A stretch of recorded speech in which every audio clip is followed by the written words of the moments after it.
This is Judge Joe Brown, and we're listening to We All Be News. News Free Dixie for the 21st century.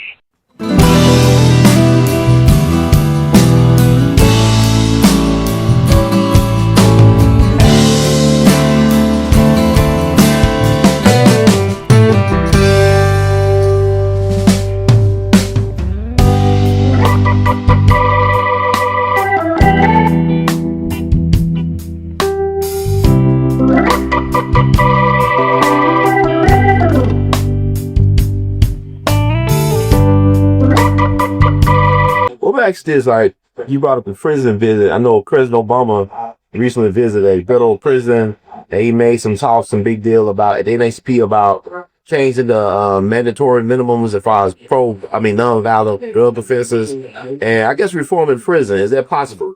Privatization. Well, if he'd get his Justice Department to introduce some legislation that they would be able to get past a Republican-dominated House and Senate, yes. See, it isn't an executive order matter, it's a statutory matter.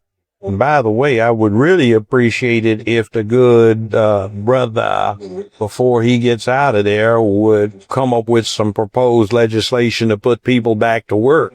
He's been in there 7-some years, and we still don't have a go back to work bill.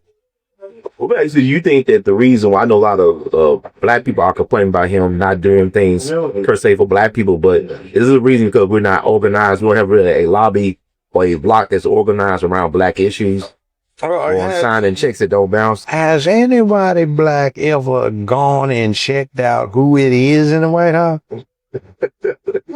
He went through school as Barry Soetoro. Mm-hmm.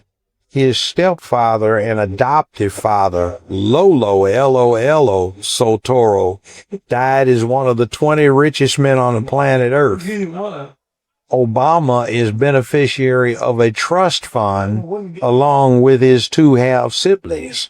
He is probably the richest man to ever occupy the White House. Lolo Soetoro was a major in the Indonesian army and a contractor with the CIA. What Daddy did was run death squads for the Indonesian government. He was an executive vice president for Standard Oil, and when he decided to set up his own company in Indonesia, where possibly the world's largest oil reserves are located, I imagine he used his position of having an active death squad at his proposal to facilitate some of his business dealings. And now, interestingly enough, there are documented moments between George Herbert Walker Bush, who was head of the CIA at the time, and Lolo Soetoro, have certain arrangements, and they were frequent golf partners. And Lolo Soetoro used Goldman Sachs as his American financier or financial banking institution.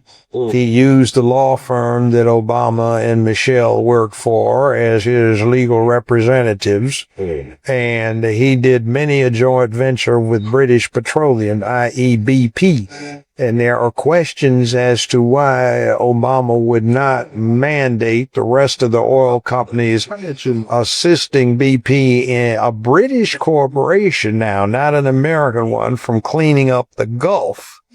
Are there some trade secrets there that no one wanted to expose from the Brit side?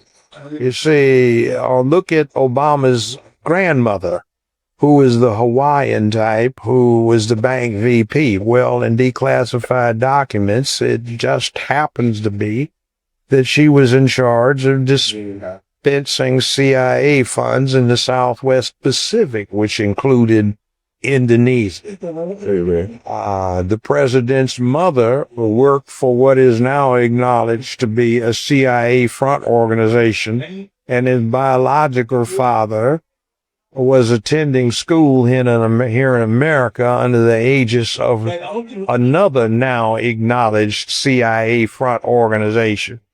So it looks like we've got a family well hooked up with the American intelligence network. But I don't know why the right wing is trying to criticize him as un-American when he has got very long personal association with the intelligence side of things in the Cold War. So his family is big oil, big business. He ties up a lot of traffic here in the country because he's never been to these cities. He comes in and he wants a ground tour, which causes gridlock. Instead of just flying in on a helicopter, he likes to ride in the slow way instead of flying back on a helicopter to the airport or a Secret Service convoy at 100 miles an hour. He likes to take a ground tour because he hadn't seen the country.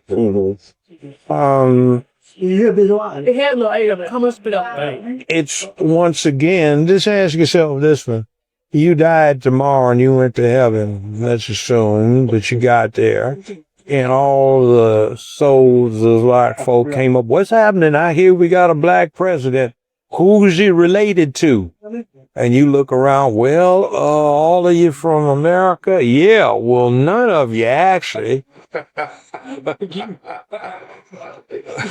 Where'd he come from? His dad is African and his mother is from Kansas, and two of her great-grandfathers, speaking of which, were Confederate Army officers. Oh. At least one of them rode with Quantrell the guerrilla, the same one that Jesse James and the Youngers rode with. So, I mean, that's an interesting background. Oh, did you see the stuff where Warren Buffett, Dick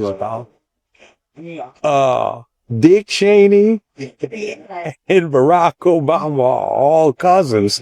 They're related. Did you see that? I heard about it. So he selected CNN did that. So really, he was all part of the plan. He was. Yeah. Also, an interesting other relative is Brad Pitt, the actor. Right. And there's another actor in there, somebody. Wow, this is insane, right? It's interesting when you hook up the relationship. Look up Lolo Soetoro. Now, when you Google him, it's just like you're going to find with George Herbert Walker, Uncle Herbie. The first few pages, they have a lot of stuff in there, but it'll stop. And then you got to get to page like 1200 or something before you get some more good stuff on him. And it's like a lot of stuff has been removed, which you can. So they didn't really change the narrative. They kind of like Obama had, he was poor, and, all hell no. I tell you what, that high school that he went to, I talked to one of his white classmates, and I also know that I was having trouble, 14, 15 years ago with my oldest son. So I was going to send him to that high school. You know what the tuition was? What? $95,000 a year. Wow. His white classmate that I got the word from indicated that when they went, the tuition was $45,000 a year. Now, how many ordinary poor folk go to a high school that costs that much a year? No scholarship.